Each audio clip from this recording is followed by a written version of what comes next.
रुक जाइए दोस्तों, इसको स्किप मत करना। अगले कुछ ही मिनटों में आप लोग ये जान जाएंगे कि आपके घर के अंदर रहमत के फरिश्ते आते भी हैं या फिर सिर्फ दरवाजे से लौट जाते हैं। कुछ ऐसी चीजें मैं आपको बताने वाला हूँ, अगर ये चीजें आपके घर के अंदर मौजूद हैं तो आज ही इन चीजों को निकाल कर अपने घर से बाहर फेंक दीजिए, क्योंकि इनकी वजह से आपके घर के अंदर रहमत के फरिश्ते दाखिल नहीं होते हैं। सबसे हैरानी की बात तो ये है कि जिन चीजों से आपके घर के अंदर रहमत के फरिश्ते दाखिल नहीं होते हैं वो चीजें आज भी करोड़ों लोगों के घरों के अंदर मौजूद हैं। लोग इन चीजों को आम सी चीजें समझ लेते हैं, लेकिन इन चीजों के बारे में नबी पाक सल्लल्लाहु अलैहि वसल्लम ने खास तौर से वार्निंग दी है। हदीस मुबारका में आता है, नबी पाक सल्लल्लाहु अलैहि वसल्लम ने इरशाद फरमाया, मैं मोबाइल, टीवी या इंटरनेट की बात नहीं कर रहा हूँ, वजह कुछ और ही है जो शायद आपके घर के अंदर आज भी मौजूद है। हदीस मुबारका में आता है, नबी पाक सल्लल्लाहु अलैहि वसल्लम ने इरशाद फरमाया, जिस घर के अंदर जानदार चीज की तस्वीरें या बिना शरई जरूरत का सामान मौजूद हो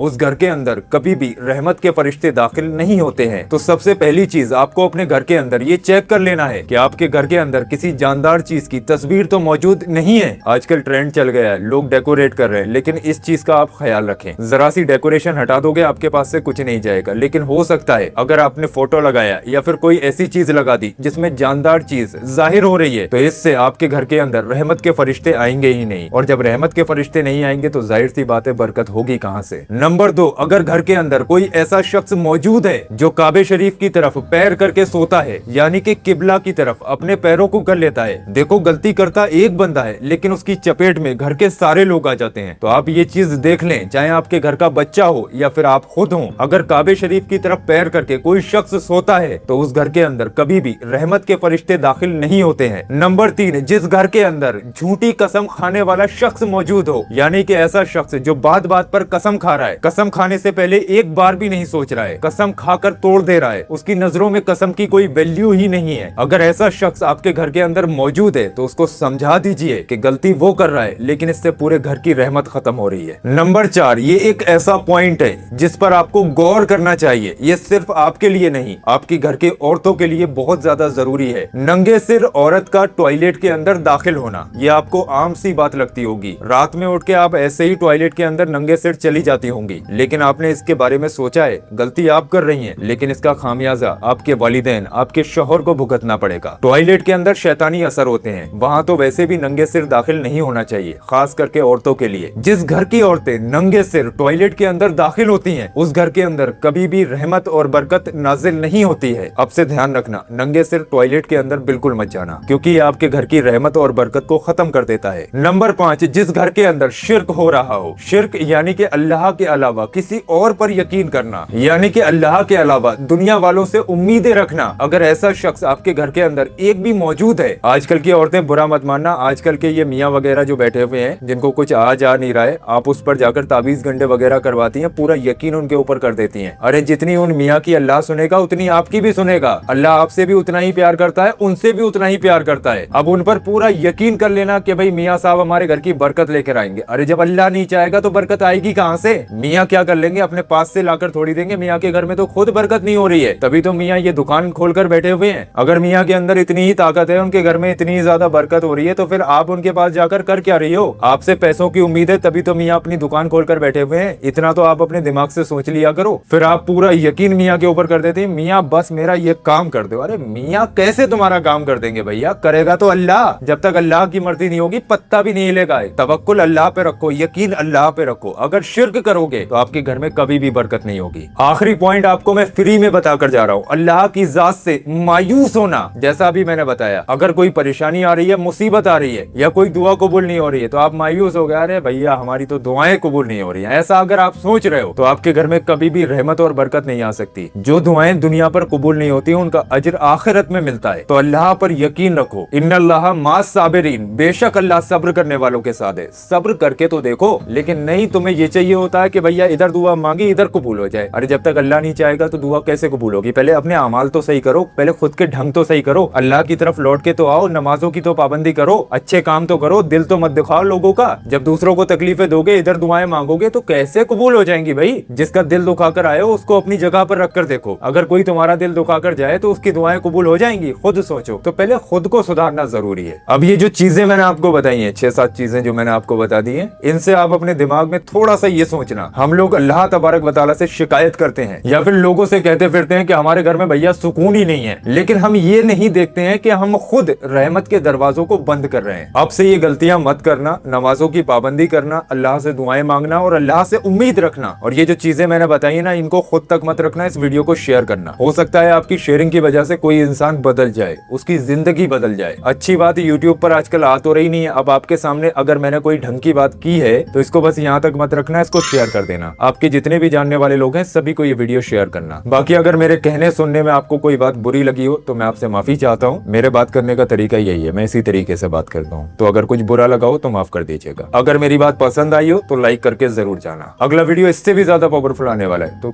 सोच क्या रहे हो, सब्सक्राइब करो ना। बाकी आप लोग थोड़ी देर के लिए सीरियस हो गए होंगे, एक प्यारी सी स्माइल दे दो। हाँ ये बात चले, बाकी अपना ख्याल रखें, दुआओं में याद रखना। अस्सलाम वालेकुम व रहमतुल्लाहि व बरकातुहू। अल्लाह हाफिज।